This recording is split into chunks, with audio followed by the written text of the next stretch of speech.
Selamat datang kembali di channel YouTube Berbagi Ilmu Tutorial. Di video kali ini, kita masuk ke part 2 untuk mengenal tombol-tombol di Microsoft Word, khususnya di tab Home bagian grup menu paragraf. Menu ini penting banget untuk mengatur tampilan teks dan paragraf agar dokumen kita terlihat rapi dan profesional. Pada part 1, kita baru membahas tab Home di bagian grup clipboard dan font. Nah, pada kesempatan kali ini, kita fokus ke bagian tab Home, bagian grup paragraf. Sekarang kita akan bahas satu persatu tombolnya dengan cara kerja, pilihan tambahan, dan tips penggunaannya supaya kamu langsung bisa praktek. Yang pertama, ada fitur atau icon Bullet Library. Fitur ini biasanya digunakan untuk membuat daftar berpoin, misalnya tanda bulat atau simbol lain. Cocok untuk daftar yang tidak berurutan. Contohnya daftar belanja barang, daftar tugas harian. Bagaimana cara kerjanya? 1. Ketik dulu daftar yang ingin kamu buat, misalnya daftar belanja barang. Beras, gula, minyak, sayuran. Blok semua teks itu, lalu klik tombol bullet list. Maka secara otomatis akan muncul tanda titik di depan setiap item. Untuk tips tambahan, klik tanda panah kecil di samping bullet list, pilih Bullet Library. Di sana ada banyak pilihan, lingkaran, kotak, tanda centang, bahkan bisa define new bullet untuk membuat bullet dengan simbol atau gambar sendiri. Cocok kalau mau bikin daftar lebih menarik secara visual.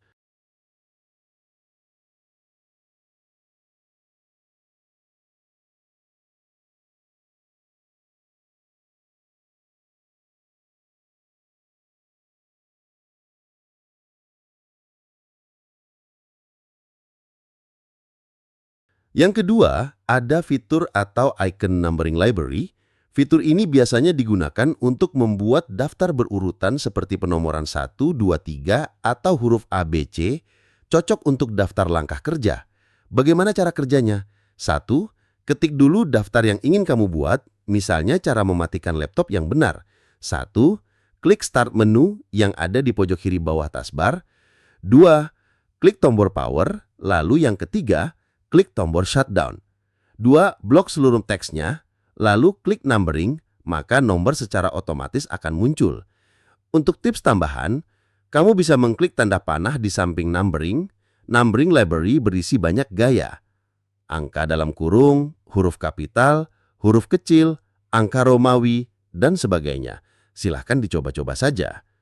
Lalu kalian bisa mengklik Define New Number Format kalau mau format unik, misalnya angka diikuti tanda strip. Lalu yang ketiga, ada fitur atau icon multi-level list. Fitur ini biasanya digunakan untuk daftar bertahap seperti judul dan subjudul, atau outline atau dengan kata lain untuk membuat penomoran atau bulat bertingkat yang memiliki beberapa level hierarki, misalnya bab 1 pendahuluan, 1.1 latar belakang, 1.2 rumusan masalah, bab 2 pembahasan, 2.1 pengertian komputer, 2.2, cara menggunakan komputer, dan seterusnya. Lalu, bagaimana cara kerjanya? 1. Buka dokumen baru Microsoft Word. Arahkan kursornya ke fitur multi-level list, klik Define New Multi-Level List. Nah, maka akan muncul tampilan layar seperti ini. Di sini silahkan klik pada bagian More, maka akan muncul opsi lebih lengkap. Lalu di sini silahkan klik pada bagian level 1, lalu silahkan arahkan ke bagian Link Level to Style dan pilih Heading 1. Lalu arahkan ke bagian Level to Show in Gallery dan pilih Level 1.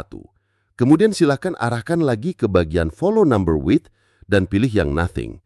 Kemudian di bagian Enter Formatting for Number, silahkan dihapus terlebih dahulu, lalu silahkan ketikkan bab, lalu kasih space.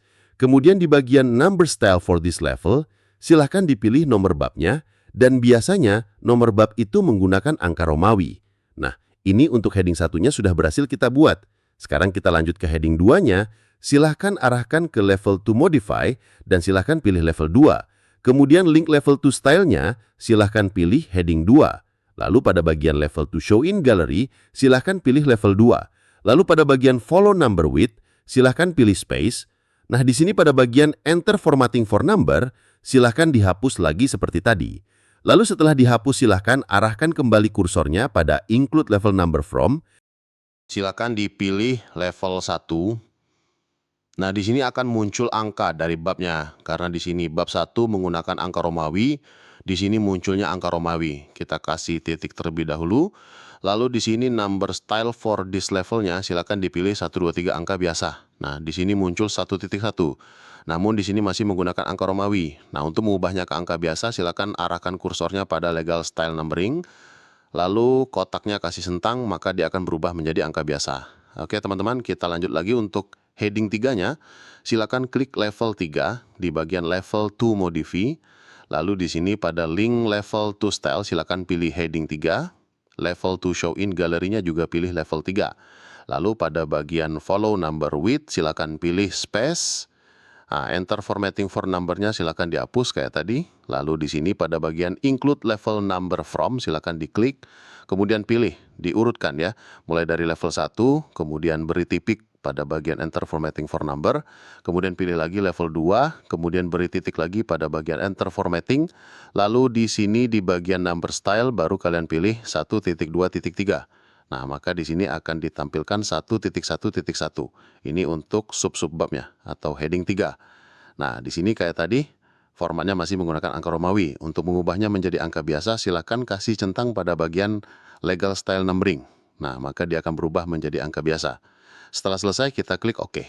Nah, maka pada bagian ini akan muncul seperti. Nah, untuk membuat bab 1, bab 2, dan bab seterusnya, silahkan klik pada bagian heading 1. Nah, secara otomatis, maka akan muncul seperti ini. Lalu coba kita enter dan kita pilih heading 1.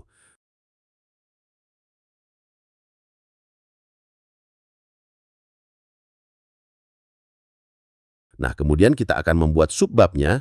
Di sini silahkan kita pilih heading 2. Nah, maka secara otomatis akan muncul 1.1, enter lagi, 1.2, enter lagi, 1.3. Pada bab 2 pun sama, kita klik heading 2. Nah, biasanya kalau dalam bab 2 akan melanjutkan juga 2.1, 2.2, dan seterusnya. Gimana, mudah bukan? Nah, kalau sudah seperti ini, silahkan kasih keterangan, silahkan simak cara mengerjakannya.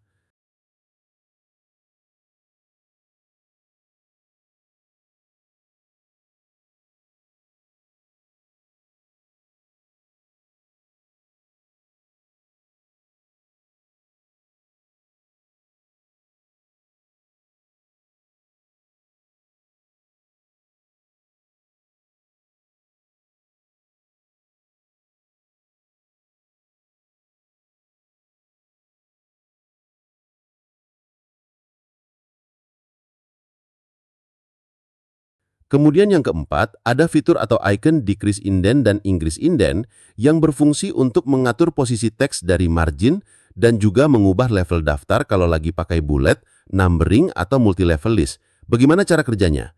Misalnya kita membuat list daftar peralatan olahraga sekolah. 1. Bola voli, 2. Bola basket, 3. Bola sepak, dan sebagainya. Lalu coba kita blok list ini, kemudian silakan arahkan ke decrease indent dan increase indent. Nah, seperti itu ya teman-teman.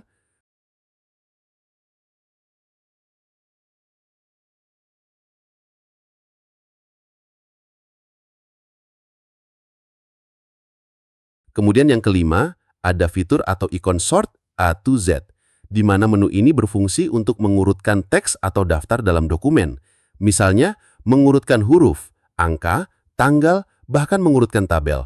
Bagaimana cara kerjanya? Sebagai contoh, saya akan membuat daftar nama siswa tidak berurutan. Misalnya 1 Wahid, 2 Bom-Bom, 3 Agli, 4 Zaid, dan 5 Umar. Setelah ini silakan blok seluruh teksnya dan arahkan ke menu sort. Lalu silakan arahkan ke bagian ascending dan descending. Ascending itu mengurutkan dari A ke Z, sedangkan descending mengurutkan dari Z ke A. Kita pilih yang ascending saja ya. Lalu silakan klik OK dan hasilnya seperti ini.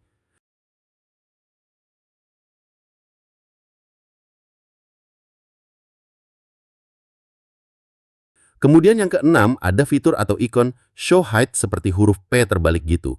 Nah, untuk apa fungsinya? Fungsinya yaitu untuk menampilkan simbol format tersembunyi seperti enter, tab, spasi dalam sebuah dokumen.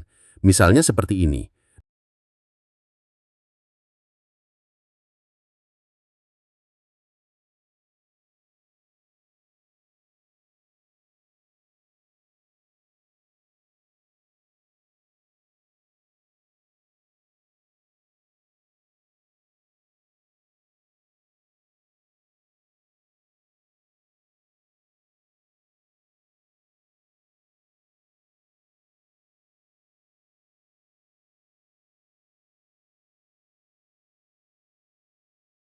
Dalam dokumen ini terlihat ada keterangan, acara tersebut akan dilaksanakan pada hari terdapat 1 kali spasi, dan pada keterangan hari terdapat 2 kali tab, dan pada keterangan tanggal 1 kali tab. Kesimpulannya, kita kan biasanya tidak tahu berapa ukuran spasi yang digunakan dalam teks, berapa kali tab yang digunakan dalam teks, atau berapa kali enter dalam teks tersebut, begitu lebih jelasnya. Sahabat berbagi ilmu tutorial, itulah sebagian fungsi di menu paragraf Microsoft Word. Yang lainnya kita bahas di part 3 ya. Kalau kamu pahami dan manfaatkan, dokumen kamu akan lebih rapi, profesional, dan enak dibaca. Jangan lupa sambil menonton video ini, langsung praktik biar cepat paham. Klik like, share, dan subscribe supaya kita bisa lanjut ke part 3. Wassalamualaikum warahmatullahi wabarakatuh.